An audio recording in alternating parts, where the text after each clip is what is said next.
ازيكم يا شباب، يا رب تكونوا بخير. انا احمد عادل ودي قناه تعلم ببساطه، والنهارده ان شاء الله هنبدا نتكلم عن كورس هياكل البيانات لان حصل فيه تحديثات اخيره، فكنت حابب ان انا اتكلم عنها وهنتكلم عن تفاصيل كتيره جدا في الفيديو ده مهم انك انت تعرفها.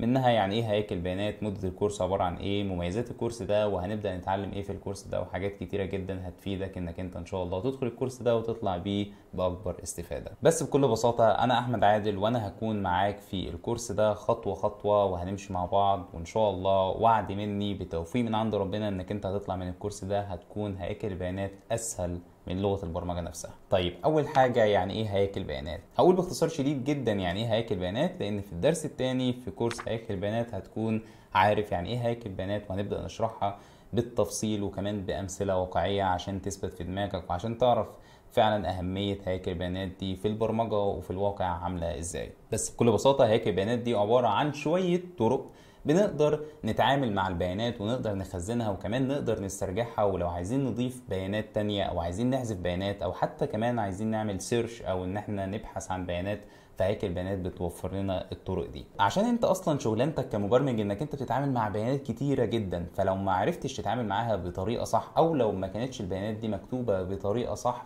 فانت هتكون صعب عليك جدا انك انت تسترجع البيانات دي او تقدر حتى تتعامل معاها.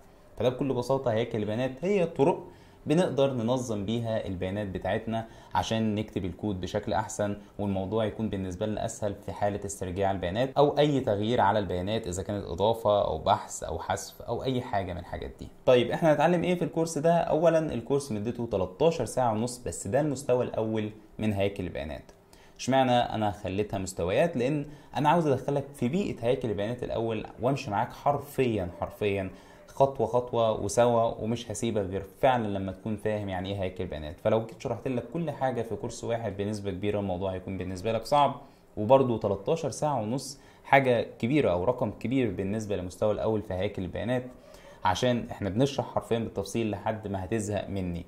يعني هفضل اكررك المعلومه فعلا لحد ما هتزهق مني، بس انا هدفي ان انت فعلا تخرج من الكورس ده فاهم يعني ايه هياكل بيانات. طب هنتعلم ايه في هياكل بيانات المستوى الاول؟ هنتعلم حاجات كتيره جدا بس من اولهم الاريز او المصفوفات، وده اول نوع من انواع هياكل البيانات. تاني حاجة هنتعلمها وهي البوينترز او المؤشرات، لان احنا هنستخدمها في هياكل البيانات. وتالت حاجة هنتعلمها هو الاستراكت، وده نفس مفهوم الكلاس لو انت كنت متعلم او او بي قبل كده. حتى لو ما كنتش متعلمها اللي هي البرمجه الكائنيه، احنا كده كده هنبدا نتعلم الحاجات اللي فعلا هتفيدنا في موضوع هياكل البيانات.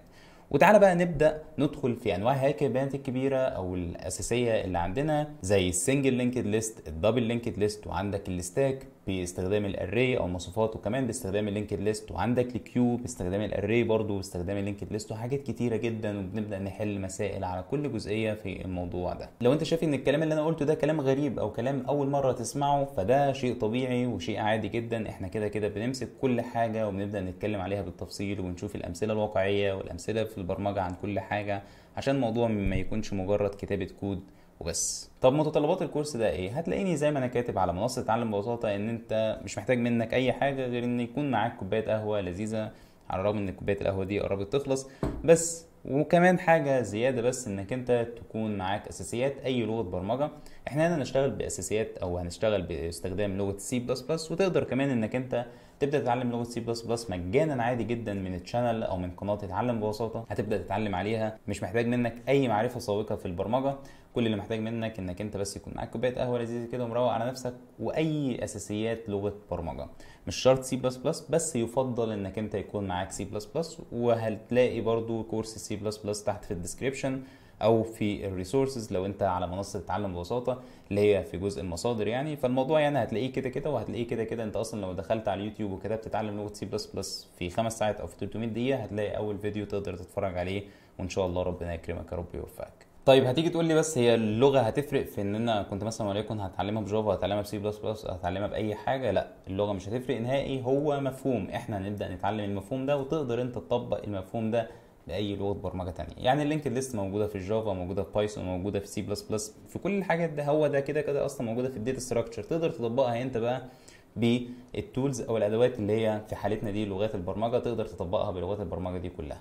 فكل الحاجات دي موجوده في هيكل البيانات، لكن احنا معانا الاداه اللي بنقدر نستخدم بيها الحاجات او الطرق بتاعه هياكل البيانات. فاللغه مش هتفرق خالص، واحنا برضو هنستخدم اللغه بتاعه سي بلس بلس عشان برضو تبقى عارف ان احنا هنستخدم لغه سي بلس بلس عندنا في كورس هياكل البيانات. طب اخر حاجه هقولها لك، او الحاجه اللي قبل الاخيره، وهي ايه مميزات الكورس ده. الحمد لله الكورس ده انا بحضر له بقاله فتره كبيره قوي، اكتر من سنه، عشان حرفيا انا عاوز اخلي هياكل البيانات بالنسبه لك مش عقده زي ما انت شايفها، لان بنسبه كبيره برضو في ناس كتيره بتتعلم هياكل بيانات في الكليات، اذا كنت في كليه هندسه او في كليه حاسبات ومعلومات، فبتكره اصلا البرمجه من مجرد هياكل بيانات. فانا عايز اغير لك الفكره دي خالص، زي الحمد لله ما غيرنا فكره سي بلس بلس ان هي كانت صعبه، بس الحمد لله مع بتوفيق من ربنا طبعا، مش بمجهودي ولا بمجهودك، هو بتوفيق من عند ربنا لغه سي بلس بلس بقت سهله. فهكذا عايزين نعمل ده في موضوع هياكل البيانات. فمميزات الكورس منهم ان اولا الكورس انا بمشي معاك خطوه خطوه، بشرح لك من تحت الصفر،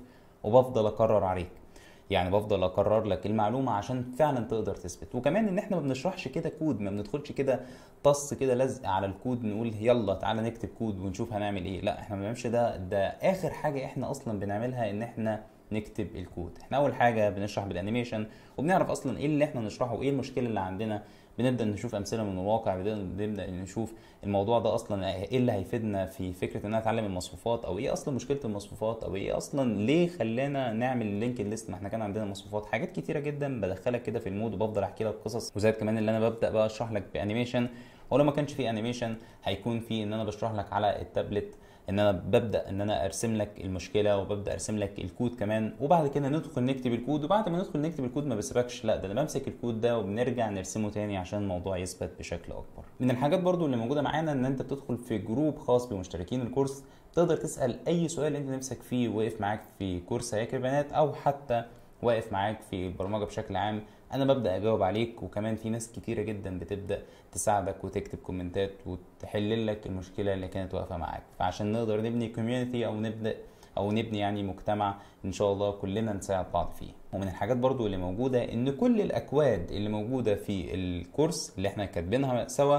بتلاقي طبعا الاكواد موجوده تحت الدرس، وكمان ملاحظات او اهم الملاحظات اللي انا قلتها في الدرس ده بتلاقيها تحت الدرس على طول في خانه الجزء اللي هو مصادر الدرس. هتلاقي ان الدرس فيه الاكواد، وكمان بنضيف حاليا اونلاين كومبايلر. انا لسه دلوقتي في حته البيتا، يعني ان انا بجربه بس مع الناس، لكن بنضيف اونلاين كومبايلر عشان حتى ما تدخلش على الايديتور بتاعك اللي انت شغال عليه، ولا تدخل ولا تخرج يعني من الموقع، يكون كل حاجه معاك في الموقع. فبيكون برضو الاونلاين كومبايلر تقدر تكتب عليه الكود وتقدر تطبق وانت موجود في الموقع، ما تخرجش منه عشان ما تتشتتش اكتر. فزي ما قلت لك الحمد لله ان انا بحضر للكورس ده بقالي فتره كبيره، عشان حرفيا نعمل حاجة فعلا تليق بمستواك وتليق بفكرة انك انت عاوز فعلا تتعلم، مش فكرة ان انت عاوز تكتب كود وتمشي. لا احنا عاوزين فعلا نتعلم هياكل بيانات، ونحب هياكل البيانات او الداتا ستراكشر. في حاجات كتيرة طبعا انا مش هقدر ان انا اتكلم عنها عشان مدة الفيديو ما تطولش، عشان انت ما تزهقش مني، بس يعني ايه لما اشوفك بقى في الكورس نبقى نتفاهم في الموضوع ده.